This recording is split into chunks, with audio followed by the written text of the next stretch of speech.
আসসালামু আলাইকুম। আজ মে মাসের 10 তারিখ। এমপিভুক্ত শিক্ষকদের বদলি সফটওয়্যারের তথ্য ইনপুটের শেষ দিন।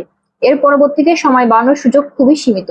তথ্য আপডেটের বিষয়ে মানসিক কর্মকর্তা কি বলছে, ভিডিওতে থাকছে আজকে বিস্তারিত আলোচনা।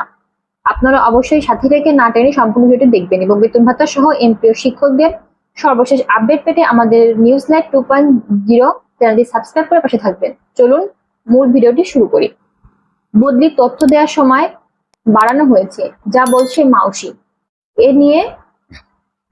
এ সংক্রান্ত একটি বিষয়ে দ্য ডেইলি ক্যাম্পাসে একটি প্রতিবেদন প্রকাশ পেয়েছে।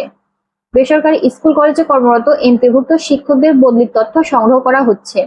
আগামীকাল বুধবার তথ্য দেওয়ার সময়সীমা শেষ হবে। তবে এখন অনেক প্রতিষ্ঠান তথ্য না দিতে পারায় সময়সীমা বাড়ানো হবে কিনা সেটি নিয়ে প্রশ্ন উঠছে। বিষয়টি নিয়ে দ্য ডেইলি ক্যাম্পাস কথা বলেছে মাধ্যমিক এবং উচ্চশিক্ষা অধিদপ্তর মাউসি কর্মকর্তাদের সঙ্গে।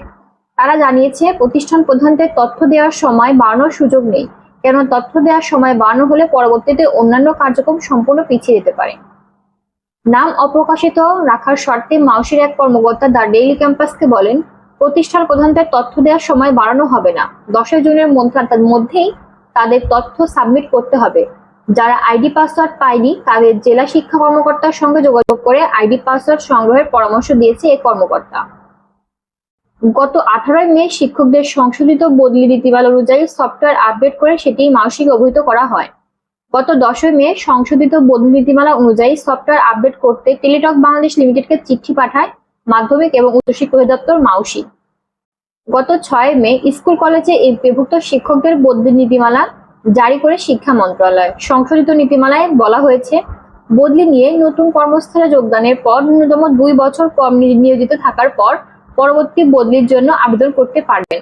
মাধ্যমিক এবং উচ্চশিক্ষা অধিদপ্তর প্রাতিষ্ঠান ভিত্তিক শূন্য পদের চাহিদা বা বিবরণ সরকার কর্তৃক নির্ধারিত সময়ের মধ্যে অনলাইনে প্রকাশ করবে। প্রকাশিত শূন্য পদের বিপরীতে মাধ্যমিক এবং উচ্চশিক্ষা অধিদপ্তর শিক্ষকদের আবেদন আহ্বান করবে। সর্বস্তরের শিক্ষা প্রতিষ্ঠানের প্রতিষ্ঠান প্রধান, সহকারী প্রধান বা একই বিষয়ের শিক্ষক সমশূন্য পদ শূন্য থাকা সাপেক্ষে প্রতি বছর সরকারের সিদ্ধান্ত অনুযায়ী নির্ধারিত সময়ের মধ্যে আবেদন গ্রহণ, বদলির আদেশ জারি ও নতুন কর্মস্থলে যোগদান কার্যক্রম সম্পূর্ণ করতে হবে। আবেদনকারী শিক্ষক তার চাকরির আবেদনে উল্লেখিত নিজ জেলায় বদলির জন্য আবেদন করবেন। নিজ জেলায় পদ শূন্য না থাকলে নিজ বিভাগের যে কোনো জেলায় বিদ্যমান শূন্য পদের বিপরীতে বদলি আবেদন করতে পারবে। এছাড়াও আবেদনকারী শিক্ষক স্বামী বা স্ত্রী নিজ জেলা অথবা স্বামী বা স্ত্রীর কর্মস্থল জেলায় সরকারি, আধা সরকারি, স্বায়ত্তশাসিত এমপিওভুক্ত প্রতিষ্ঠান বদলির আবেদন করতে পারবে। প্রথম যোগদানের পর চাকরির 2 বছর পূর্ণ হলে বদলির আবেদনের জন্য যোগ্য হবে। এর আগে নীতিমালাটি অনুমোদন দেন মাধ্যমিক এবং উচ্চশিক্ষা বিভাগের সচিব আব্দুল খালেক। মন্ত্রণালয়ের সংশ্লিষ্ট সূত্র জানায়, জারির পাশাপাশি নীতিমালাটি ওয়েবসাইটে আপলোডের কার্যক্রম চলমান রয়েছে এবং খুব দ্রুতই সবার জন্য উন্মুক্ত করা হবে। তো এই ছিল আজকের বিস্তারিত আলোচনা। এমপিওভুক্ত শিক্ষক কর্মচারীদের বেতন ভাতা সহ সর্বশেষ আপডেট পেতে আমাদের নিউজ লাইভ 2.0 চ্যানেলটি সাবস্ক্রাইব করে অবশ্যই আমাদের পাশে থাকবেন। ভিডিওটি সম্পূর্ণ দেখার জন্য আপনাদেরকে অসংখ্য ধন্যবাদ।